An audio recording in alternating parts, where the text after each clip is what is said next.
evacuations were entitled to $4,000 per month, $8,000 to those that were not returning. They had until today to apply for that funding.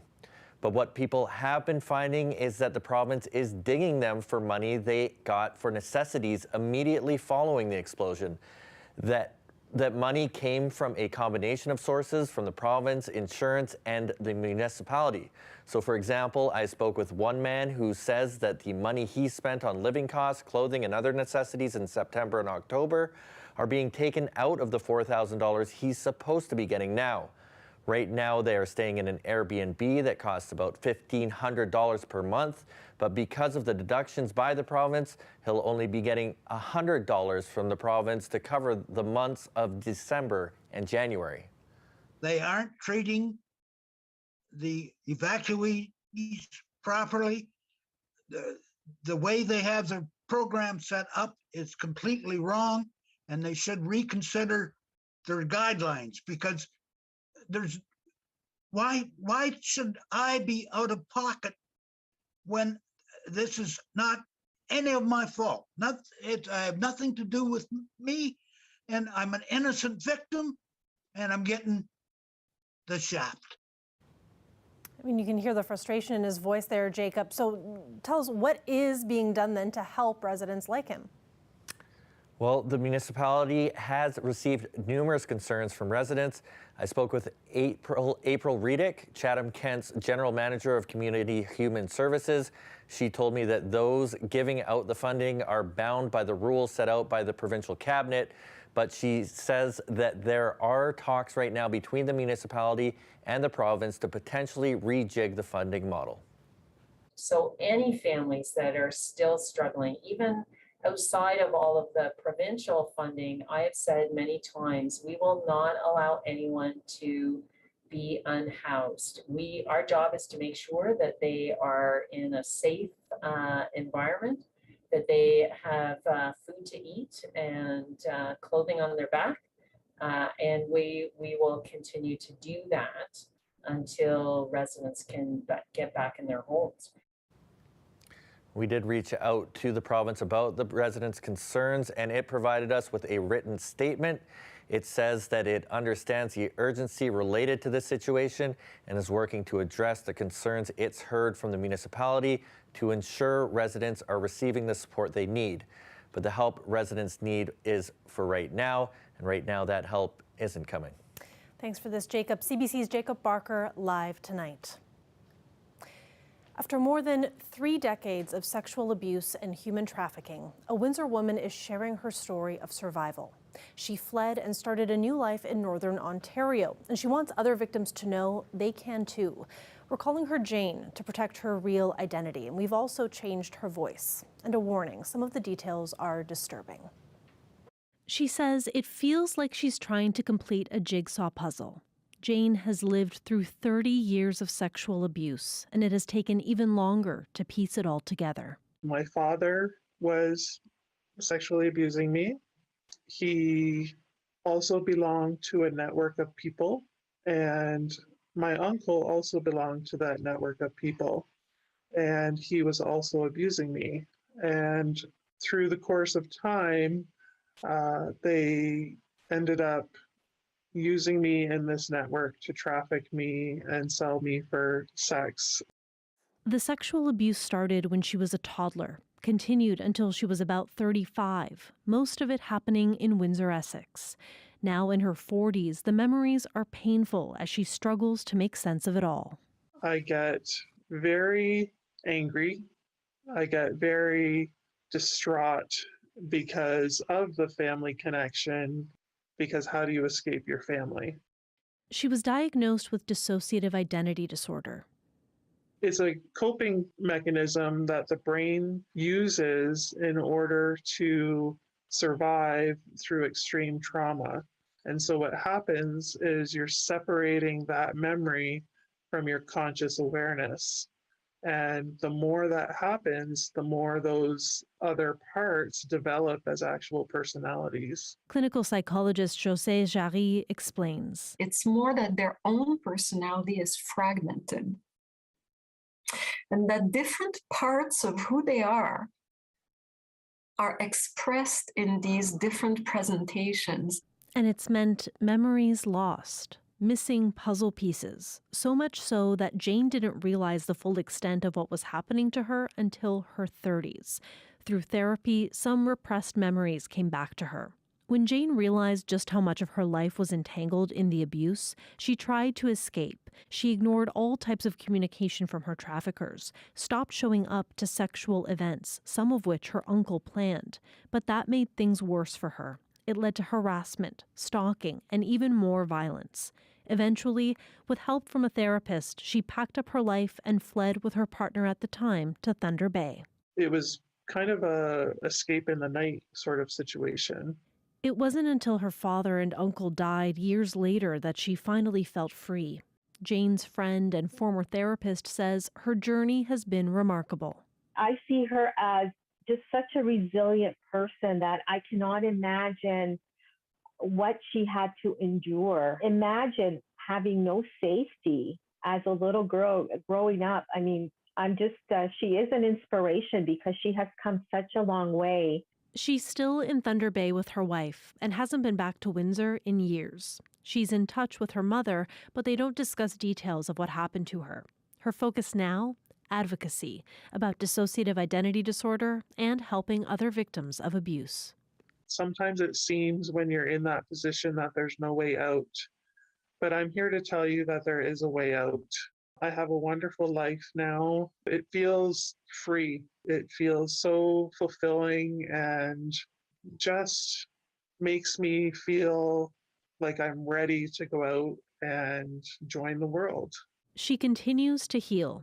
Years later, the puzzle in her brain still isn't complete. She says it may never be solved, but she's feeling more whole.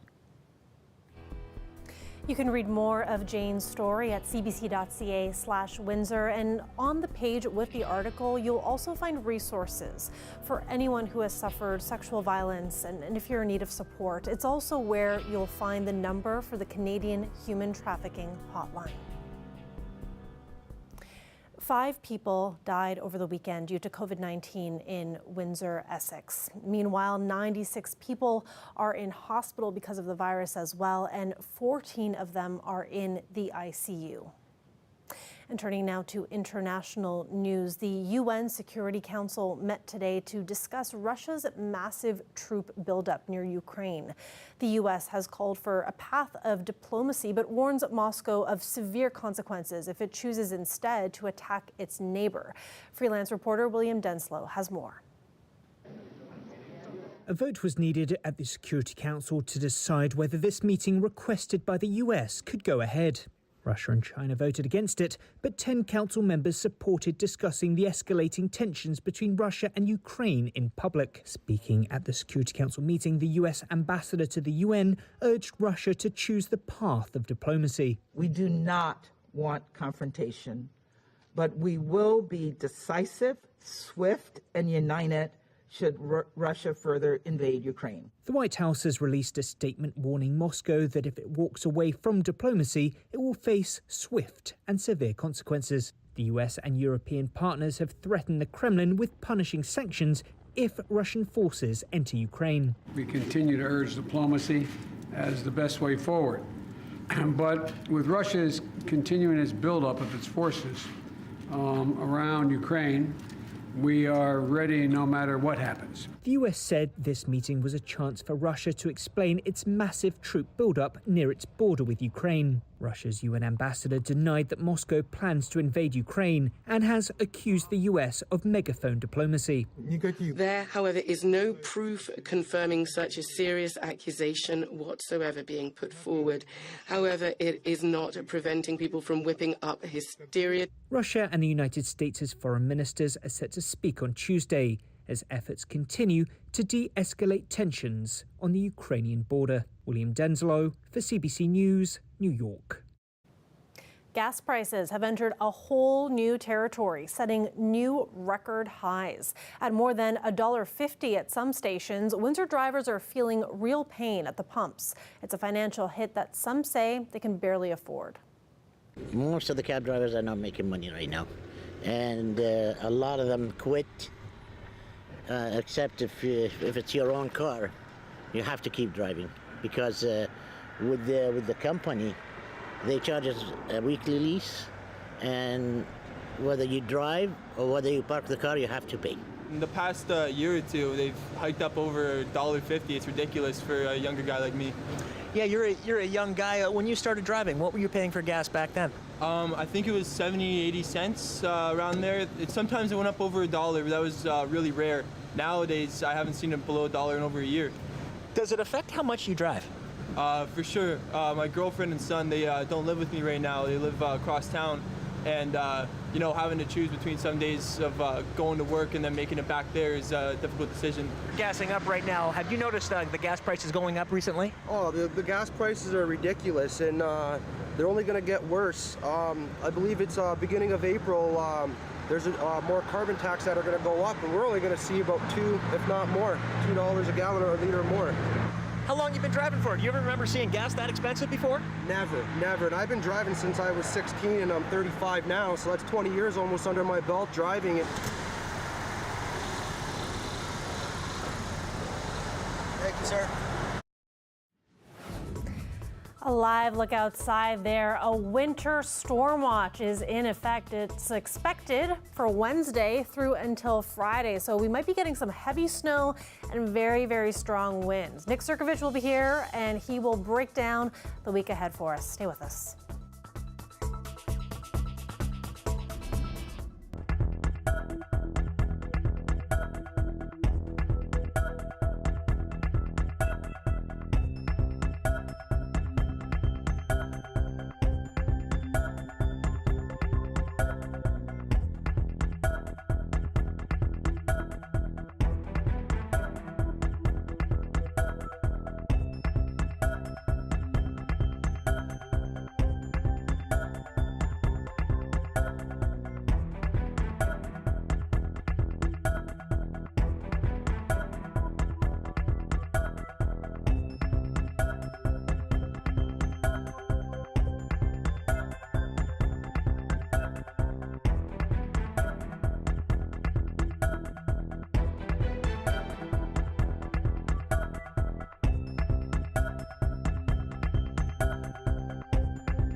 Nick Sirkovich is here now for a look at our weather forecast. Nick, beautiful day today, sunny skies, but it looks like winter is coming and like for real this time. Like full on winter here. Yeah. No, for sure. There is actually a pretty major winter storm that's headed our way.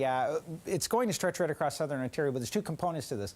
One is it is going to bring a fair deal of snowfall, but number two is it's going to stretch out over at least a couple of days. So this should be sort of a longer lived snowfall event for us. Now I'll show you what I mean here. Here's a look at satellite radar image. So this is where we're sitting right now. And again, as you said, clear skies. We've got generally clear skies across the region, but there's an approaching system, and that's why we've got winter storm watches in effect in the areas in yellow, which of course includes Windsor, right up through St. Catharines, Niagara. And this for about 20 to 30 centimeters of snowfall. But in addition to that, we're also looking at the winds, and so that's why we've got these winter storm watches in effect, as opposed to just snowfall. It has to do with the combination of the snow, but also the winds as well. So here's how it times out. As we move through tomorrow night, so tomorrow generally looks pretty good, some good sunshine in there, but as we move through tomorrow evening, we'll start out with some rain showers, and then through the overnight it switches over to snow. And then the system kind of tracks northward. This model showing a little bit of a break into Wednesday before it sort of picks up again with another sort of impulse of snow on Thursday before finally tapering off on Friday. The exact timing of that is not 100%, but that's generally how the models are sort of tracking at this point. As I mentioned, the winds are also going to be a factor here. Some areas could see wind gusts up to 60 kilometers per hour, making for blowing snow and very poor driving conditions as well through Wednesday and Thursday. Speaking of Wednesday, by Wednesday evening, latest forecast models showing upwards to about 20 centimeters of snow down in the Windsor area. And then as we move through Wednesday night into Thursday, potential for another 10 plus centimeters of snow. So all told, this system looks very promising to bring 20 to good 30 centimeters of snow or more in the Windsor area as we move through Thursday and into Friday. -6 degrees right now in Windsor as we move through tomorrow. High of +3 degrees with a mix of sun and cloud. That's not too bad, but then tomorrow night we get that brief period of rain switching over to snowfall, and a pretty good snowfall event here for Windsor coming up over the next honestly, few. those itching for snow, this is their time. I mean, I was saying to you earlier, I get excited about the snow, but I know a lot of people don't when they think about the shoveling and driving and whatnot. I know. There's fun in there, but sometimes it's a drag. Thanks so much for that, Nick. You bet. When we come back, Lunar New Year is tomorrow, so we're going to check in with folks around here to find out how it's being celebrated. Stay with us.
It's a measure to tackle carbon pollution. Last month in Quebec, a ban came into effect against oil heating in new construction.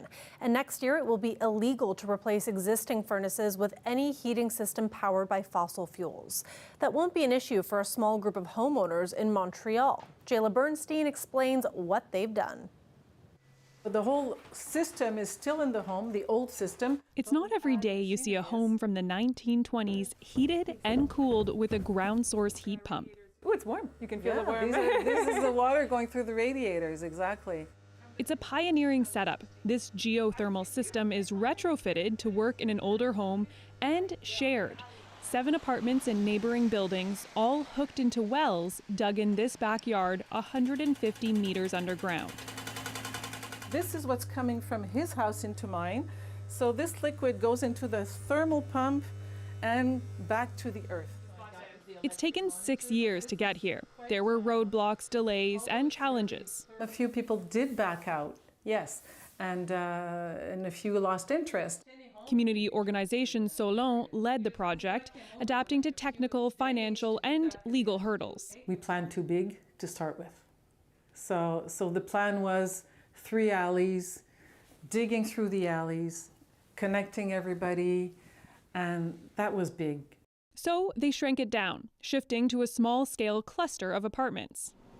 She says she hopes others will replicate her model. It's like a dream, like we're heating 5 dwellings for less electricity than I was heating myself.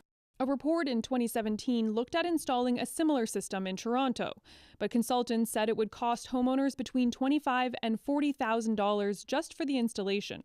With natural gas as kind of a very affordable heating source for families and for homes right now, there's not much incentive to switch to, doing all of this work and all of this upfront cost. In Quebec, most homes are heated with hydroelectric power. For now, Hydro-Quebec is mainly encouraging geothermal systems for new buildings. That program does target buildings that are the best suited for the solution. So we have 8 wells. But she insists more people can do what she did by sharing the cost between neighbors and with the help of government subsidies. You just have to have people who want to do it. It's so simple. Jayla Bernstein, CBC News, Montreal. The beginning of the Lunar New Year is only a few hours away, an important celebration for local East and Southeast Asian communities. Tomorrow ushers in the Year of the Tiger, and once again, celebrations are being kept small because of the pandemic. Many of them spending the day at home with family, cooking up delicious traditional meals. Yeah, my wife is cooking, that's all. What's she cooking? It's the traditional Chinese food, some special, yeah.